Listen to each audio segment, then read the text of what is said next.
उत्तर प्रदेश के बरेली में एक ऐसा वाकया सामने आया है जिसने मेरठ में अपने पति को मारकर ड्रम में भरने वाली मुस्कान की याद दिला दी। दरअसल बरेली में एक महिला ने अपने प्रेमी के साथ मिलकर पहले पति की हत्या की, उसके बाद एक ऐसा स्वांग रचा कि लोग उसे आत्महत्या समझे। हालांकि आरोपी महिला से जब पुलिस ने सख्ती की तो उसने सारे राज उगल दिए।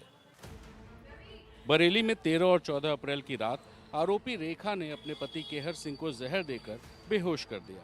फिर अपने प्रेमी पिंटू के साथ मिलकर पति की गला दबाकर हत्या कर दी। इस घटना को छुपाने के लिए उसने रस्सी से कमरे में लटका दिया, जिससे यह लगे कि उसके पति ने आत्महत्या की है।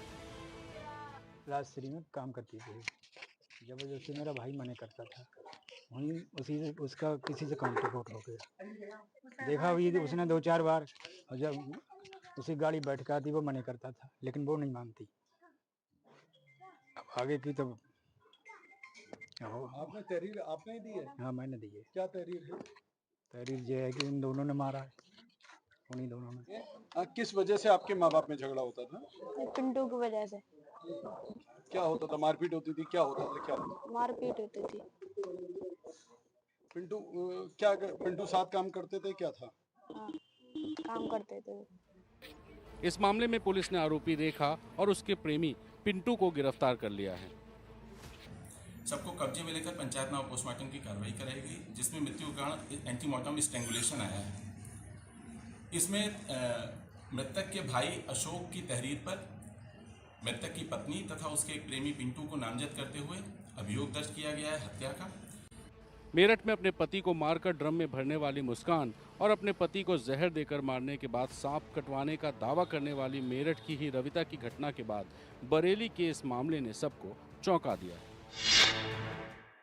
मध्य प्रदेश में पत्नियों से प्रताड़ित पुरुषों की संख्या बढ़ रही है। कई संस्थाएं अब पुरुषों के लिए काम कर रही हैं। हेल्पलाइन नंबर पर 22,000 से अधिक लोग मदद मांग रहे हैं। पुरुष आयोग बनाने की भी मांग उठी है और पुरुष प्रताड़ना को वैवाहिक आतंकवाद भी कहा जा रहा है।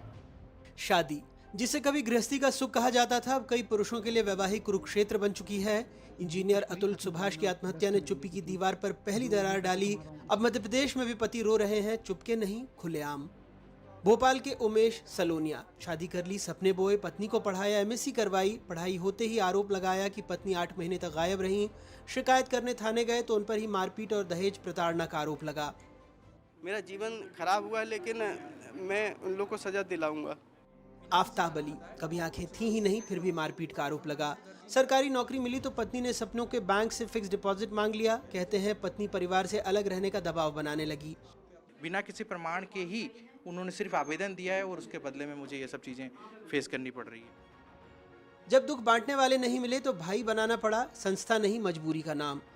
एनसीआरबी के 2023 के आंकड़ों के मुताबिक देश भर में हुई कुल आत्महत्या में से मध्य प्रदेश में 15,386 लोगों ने सुसाइड किया। 9% आत्महत्या मध्य प्रदेश में दर्ज हुई। मध्य प्रदेश में 7,532 विवाहित पुरुषों ने मौत को गले लगाया।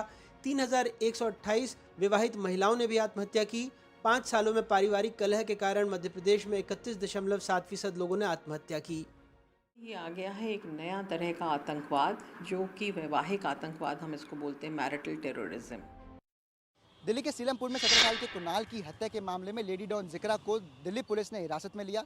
बीती रात को कुणाल की चाकू घोंपकर हत्या की गई थी, जिसके बाद से पूरे इलाके में तनाव की स्थिति बनी हुई थी और आज शाम को उसका अंतिम संस्कार भी कर दिया गया। कुणाल हत्याकांड के विरोध में दिन भर सीलमपुर में विरोध प्रदर्शन होते रहे। लोगों ने आरोप लगाया कि इस इलाके में टारगेट किलिंग हो रही है। साथ ही पोस्टर लगाकर योगी मॉडल को भी लागू करने की मांग की। शाम को कुणाल का अंतिम संस्कार कर दिया गया। उनके पिता ने कहा कि पुलिस ने जल्द से जल्द आरोपियों की गिरफ्तारी का भरोसा दिलाया है। पुलिस ने हमें आश्वासन दिया है कि हम कार्रवाई करेंगे और हमने भी उनसे किया जी मैं मांग करिए कि इनको सख्त से सख्त कार्रवाई करी जाए, इनको इनकाउंटर करा जाए इनका। जैसे हमारे बच्चों को उन्होंने मारा है, काटा फाड़ा है बुरी तरीके से, 15-20 चाकू मारे पेट में, तो उनका भी साथ भी सख्त से सख्त कार्रवाई हो सर। सीलमपुर हत्याकांड को लेकर आप नेता आतिशी ने दिल्ली की सुरक्षा व्यवस्था पर सवाल खड़े किए। वहीं दिल्ली की सीएम ने भरोसा दिलाया कि परिवार के साथ न्याय होगा। इन लोगों के नाम है जिसने हत्या के दोषी जिनको कहा जा रहा है, उनके पीछे लगातार पुलिस है और हमें पूरी उम्मीद है कि वो बहुत जल्द पकड़ लिए जाएंगे और परिवार के साथ पूरा न्याय होगा। 17 साल की कुणाल की हत्या के मामले में लेडी डॉन जिक्रा का नाम भी उछल रहा है। दिल्ली पुलिस ने उसे हिरासत में ले लिया है। लेडी डॉन जिक्रा खौफ फैलाने के लिए इलाके में पिस्टल लेकर घूमती है।